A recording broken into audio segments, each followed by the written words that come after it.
This is Danny Remix.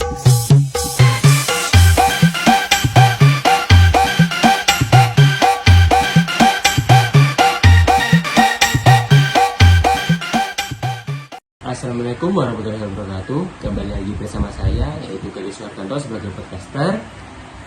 Dan di sini sudah ada narasumber, yaitu Narmiyati Febriana. Halo guys.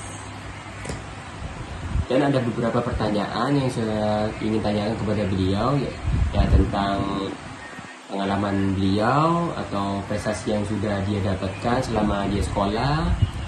Kalian pasti penasaran, silakan ditonton ya.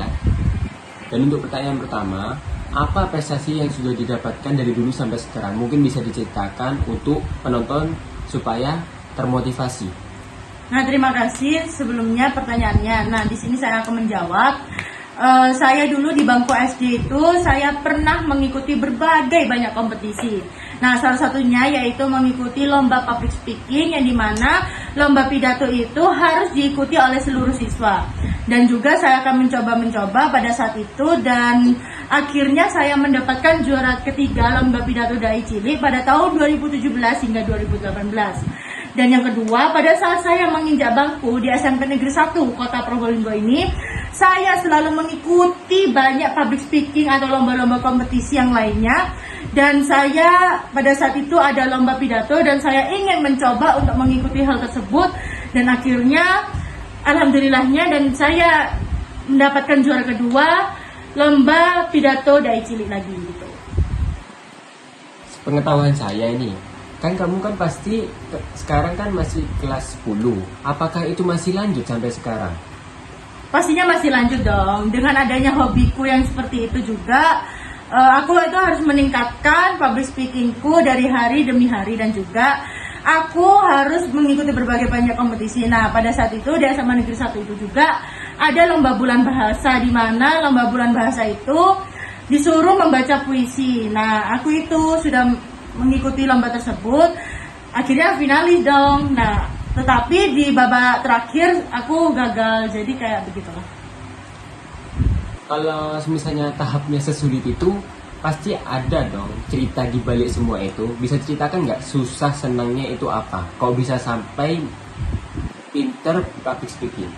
Nah, susah senangnya itu pasti ada. Nah, seperti susahnya itu, kadang aku tuh merasa kayak pantas gak ya mau diceritain gitu, takutnya aku tuh nggak diapresiasi sama orang lain gitu. Terus juga susahnya itu takut omong itu berlibat-libat, pasti orang kayak gitu dong, kayak merasa oh ini nggak pantas nih, ini kayak omongnya berlibat-libat, bikin orang tuh susah dipahamin gitu loh juga. Terus habis gitu, pastinya kalau seneng itu kalau kita itu udah berhasil ngomong di depan orang terus kita mendapatkan juara, itu pasti kayak gitu.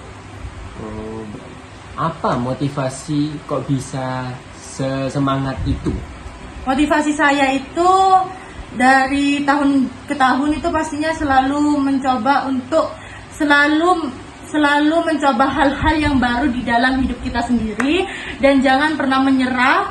Apa yang ada sudah ada di dalam kita sendiri, dan harus pintar-pintar mencoba hal baru tersebut. Jangan sia-siakan sebagai anak muda sekarang. Jadi kita itu memang harus berani, gak boleh takut sama sekali. Kalau misalnya kita takut, kalau misalnya anaknya introvert, itu pasti kan banyak yang gagal.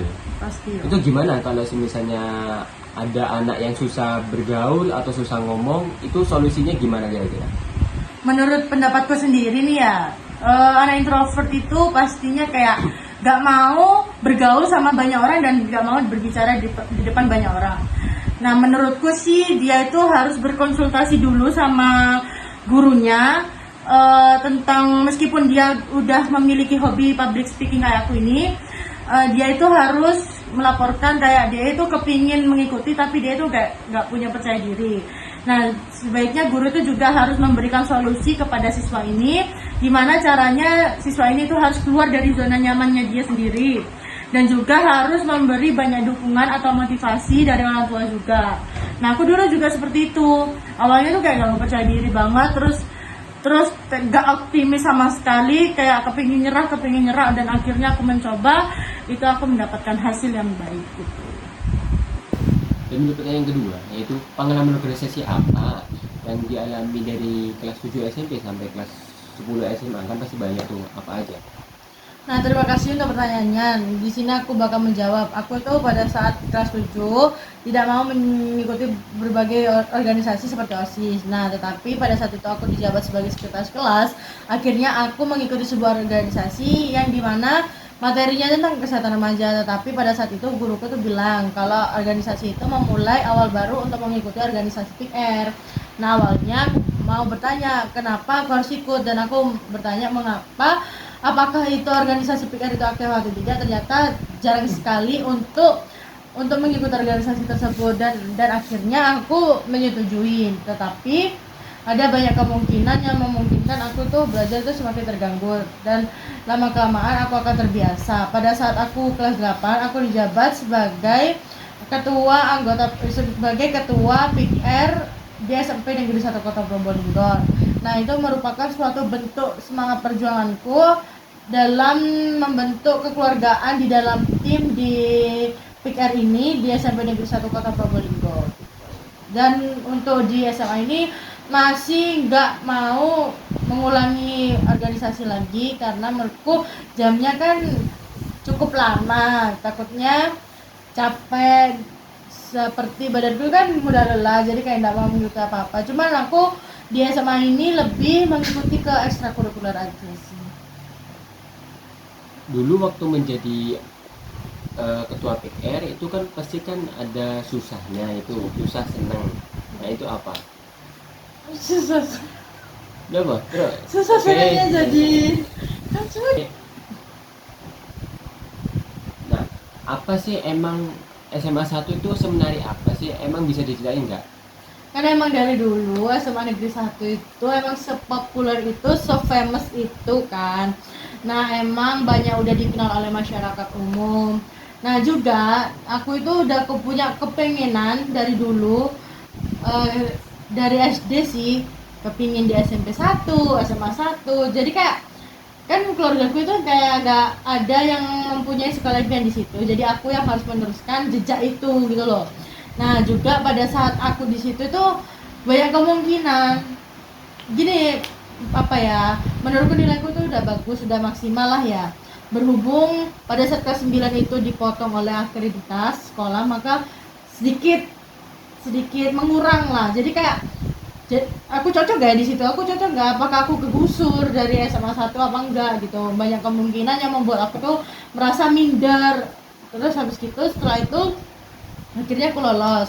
Nah, menurutku SMA Negeri 1 itu bukan hanya ruang untuk belajar kita, tetapi kita itu bisa bertumbuh, berbicara tentang pelajaran, membagi story kita kepada teman, orang lain atau orang-orang banyak di sekitar sana, dan juga kita bisa belajar bersama di situ, dan kita bisa menikmati lingkungan yang ada di SMA Negeri 1 Kota Probolinggo gitu. Nah, waktu SMP tuh kan mau masuk ke SMA 1 itu apa motivasinya? Kok bisa sampai kepengennya banget ke SMA 1? Kenapa nggak di sekolah lain? Kan banyak itu. Motivasiku pada saat itu ya pastinya orang itu kan kepingin mengejar nilai tapi nggak maksimal gitu kan. Selalu ini, kalau aku tuh mempunyai mindset kejarlah mimpimu dan usahakanlah kamu untuk meraih mimpi itu gitu. Jadi kita harus mempunyai apa ya, target untuk kesana itu gimana, usaha apa yang harus kita luangkan, baru kita capai usaha itu dengan memberikan nilai secara maksimal. Oh, berarti harus selalu semangat ya untuk mengejar cita-cita atau impian yang kita inginkan ya. Harus dong, karena semangat itu menunjukkan kita sebagai generasi muda meraih kesuksesan di masa depan kita gitu.